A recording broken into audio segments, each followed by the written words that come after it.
Experiencing issues with your phone's internet connection can be frustrating. One quick solution is to restart your phone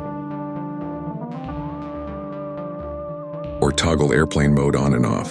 This simple action can reset the network connection, often resolving issues by allowing your phone to reconnect to the cellular tower or Wi-Fi network. If you find yourself dealing with this problem regularly, there are a few steps you can take to troubleshoot. Start by checking your signal strength.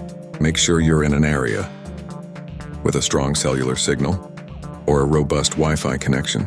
Poor signal strength is often the culprit behind connectivity issues. Sometimes the problem lies within your phone's settings. Try resetting your network settings to default or misconfigurations.